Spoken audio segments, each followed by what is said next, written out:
Hi, my name is Fish, and today I'm here to talk about something that has been bothering me in our education system. In our schools, there seems to be an overt emphasis on academic performance. Other aspects of a student's development, such as their health, work ethics, as well as their sense of morality, have all been largely pushed into the background. In particular, I would like to talk about moral development. As a 21st century teacher, I strongly believe that we should facilitate the moral development of our students. This is because it represents something that is very important to a student's personal growth. Now, let me take you back for a moment. Do you remember back in primary school when your teacher gave you jelly beans for good work? Did this happen at high school as well? I certainly remember. One thing I wonder though is that at what point did I start doing work because I wanted to learn, rather than for the sake of the reward? At what point did I realize it was wrong to do bad things, and not because I'll get punished? These changes in perception and thinking represent a growth in one's moral development. Doing things because it is right, not because you will gain from it. To not do things because you don't want others to think badly of you, or because you understand it is wrong, rather than because you think you might be punished. What I'm talking about here relates to something called stages of moral development. This is a psychological theory that was coincided by Lawrence Kohlberg. This theory proposed the idea that people's method of moral reasoning falls into a hierarchy depending on how they explain the motive behind their chosen behavior. The hierarchy consists of 6 stages.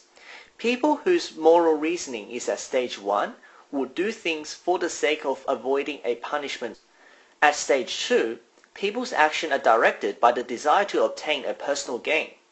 Stages 1 and 2 of Kohlberg's model represents what is considered pre-conventional. At these stages, people's actions and its morality are judged purely by its direct consequence. Furthermore, they would not have learned the society's norms regarding what is right or wrong. Moving on, people operating at stage 3 do things because they enjoy positive feedback from people around. They also avoid doing things to avoid negative reactions. The value or appropriateness of an action is dictated by how others will respond, and not the intrinsic nature of the action itself. As a result, if others were to react differently, someone operating at stage 3 would change his or her behavior accordingly. At stage 4, people now have a strict adherence to what is allowed and not allowed, as determined by rules or law. They behave in certain ways because they feel the need to obey such guidelines. Stages 3 and 4 are considered conventional level of moral reasoning, where the morality of one's actions is evaluated by comparing to society's views and expectations. Studies have shown that vast majority of the adult population belongs to this category. Beyond the conventional level of moral reasoning is the post-conventional level. People at these stages would have a growing understanding that individuals are separate entities from the society. A person's behavior is governed by his or her own ethical principles.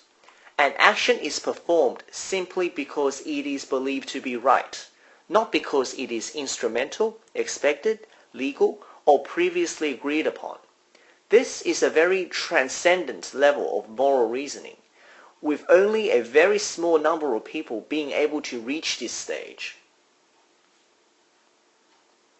With all that in mind, it is now clear what 21st century teachers can do in order to facilitate the moral development of their students. First, we need to promote an awareness of social norms in students. For example, model appropriate and pro-social behavior to them. Speak to them in ways that you would want them to speak to each other, and in turn speak to you. Keep in mind that each student is a person and they needed to be treated respectfully.